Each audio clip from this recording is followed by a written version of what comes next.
Mesdames et messieurs, bonsoir. Soyez les bienvenus pour cette nouvelle édition de votre journal de 22 h. Au sommaire de l'actualité. À la une dans l'actualité nationale, une cérémonie de signature d'un accord de partenariat entre l'ADDS et le HCR.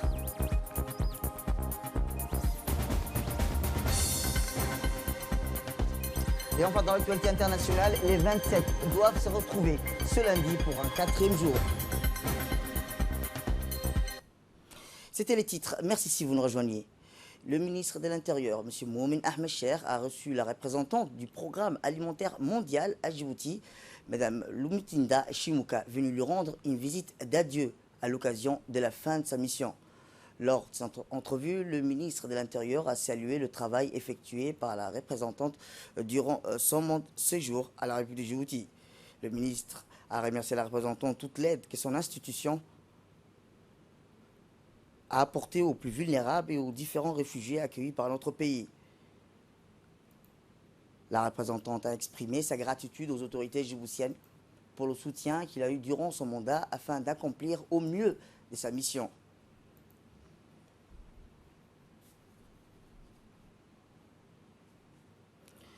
Autre actualité nationale, je vous le dis dans le titre, une cérémonie de signature d'accord de partenariat entre l'Agence djiboutienne de développement social et le HCR a eu lieu hier au sein des locaux de la DS. Ce partenariat a pour objet d'initier un volet majeur d'appui à l'entrepreneuriat des réfugiés d'Ali Adé, la facilitation de l'accès des réfugiés au programme de formation de l'entrepreneuriat, le développement de leur employabilité sont des éléments clés afin que les réfugiés de Ali Adé puissent avoir l'opportunité d'être autonomes grâce notamment à l'appui à l'entrepreneuriat. La DDS ayant mis en œuvre ce projet grâce au financement du HCR pour l'employabilité des réfugiés afin de soutenir leur inclusion socio-économique à travers l'entrepreneuriat. Le projet s'inscrit dans le cadre de la protection et d'assistance aux réfugiés pour encourager le développement économique des populations des réfugiés. Cet accord de partenariat a vu la participation de l'honorable député Abdelrahman Awali Yassine, du directeur de l'ADS, M. Mahdi Mohamed Jama, et du représentant du HCR à Djibouti. Un acteur de son propre changement, mais aussi un acteur qui va apporter un plus dans le développement au niveau local et au niveau national. Je voulais en cela vous remercier de votre expertise prouvée. Je pense que ici à Djibouti, quand on parle de ADDS, même auprès des populations, c'est bien reconnu. Donc, merci en cela. Je voulais saisir cette occasion pour remercier les plus hautes autorités du pays pour leur engagement à très haut niveau pour la cause des réfugiés. Écoutons à présent le directeur général de l'ADS sur le partenariat entre l'ADS et le HCR qui a pour objet d'initier un volet majeur d'appui à l'entrepreneuriat des réfugiés et de l'ALAD. Que le HCR a mobilisé des financements pour accroître l'autonomisation de ces communautés-là et nous sommes extrêmement heureux. Il faut rappeler que ce projet d'autonomisation a été longuement travaillé entre l'ONARS, dont vraiment nous remercions beaucoup le directeur, qui n'est pas là, mais qui est représenté par son adjoint, donc au plus haut niveau, et par le HCR. Donc là, l'ADDS travaille sur ces zones-là avec, sous le lead de l'ONARS, avec le HCR, et nous allons donc continuer à vraiment assurer l'autonomisation de ces femmes. Il s'agit d'un premier projet, et donc de 77 millions, il faut rappeler, de 77 millions de francs Djibouti pour l'autonomisation des communautés. Éducation, cette fois-ci, où le MENFOP a procédé samedi dans le cadre de sa politique d'insertion professionnelle au démarrage d'un événement sans précédent à la CESTA, à savoir le lancement de la formation des surveillants de baignade au bénéfice d'une trentaine de garçons et filles sélectionnés à l'issue d'un test pratique et théorique. La cérémonie a été présidée par le secrétaire général du MENFOP, accompagné de hauts cadres du ministère et en présence du représentant de la mairie de Djibouti, de la direction de la protection civile. Les stagiaires encadrés par leurs formateurs, les sapeurs-pompiers, ont fait une démonstration des différents aspects de leur futur métier, à savoir la veille, l'alerte, le sauvetage, le secourisme. Cette démonstration se conclut par leurs missions les plus importantes, à savoir la prévention, la sensibilisation des usagers, parents et enfants de la plage de la Cesta contre les risques liés aux accidents en mer. Cette formation pratique en mer complète par une formation théorique au LIC durera 8 mois. L'objectif de ces projets initiés par le ministre de l'Éducation nationale, la formation professionnelle, est de renforcer la sécurité de nos concitoyens adultes, adolescents et enfants sur les plages publiques et privées très fréquentées en période estivale et dans les piscines publiques, les centres de loisirs, hôtels de la place.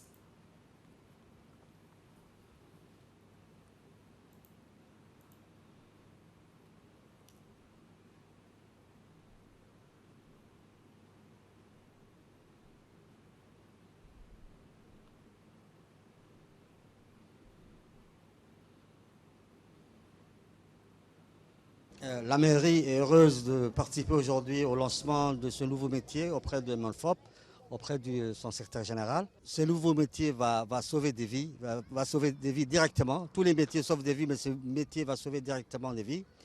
Et nous espérons que beaucoup de Djiboutiens vont bénéficier de cette formation.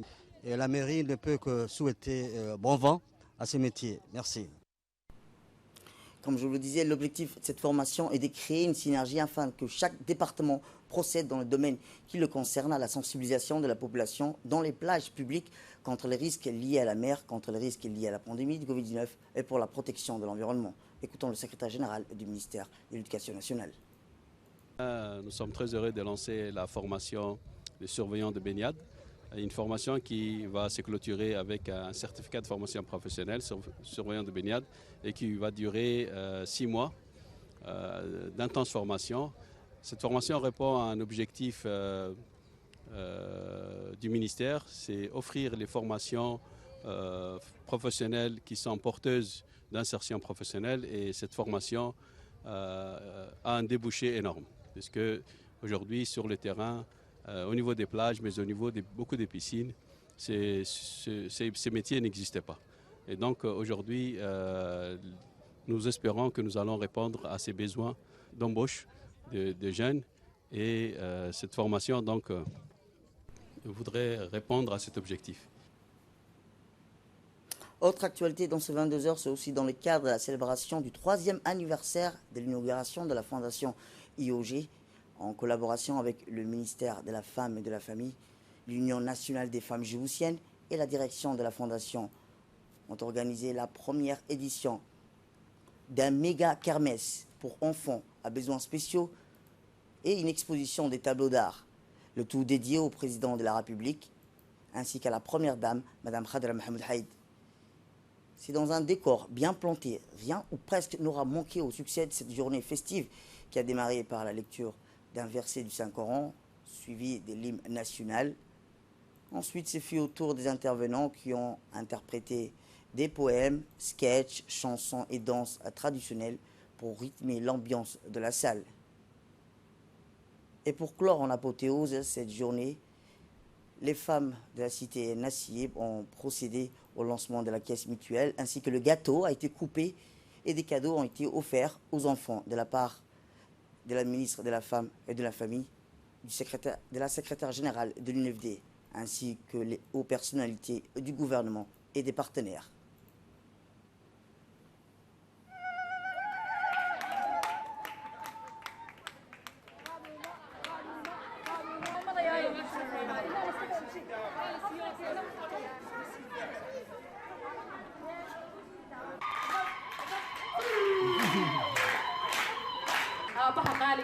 أبا إسماعيل عمر جيني هيل iyo hoob oo kula garab joognaa sidaad noo dhowratay ayaan kuu dhowranay waxaan nagala hadhay naftaada aabo waxaan xidhanno iyo waxaan cunno iyo waxaan cabno iyo hal meel galno intaba waadna siisay aabo daartii jannada ayaan kugu ballan qaaday insha allah inuu ilaahay ku siiyo ilaahay baan ku weydiinaynaa farxad baan haddi kari lahayd waxaan ka salaamayaa xaajiyada qaaliga ah إلى الميزانية مسكحنا سيئة قدر محمود حي يعني السلام يا وحمود صابرا سلامات عليكم صابرا سلامة ومقا لسه ومقي ميسم كبر كسيتين نصيب عالي هذا بوجه علي حضرات.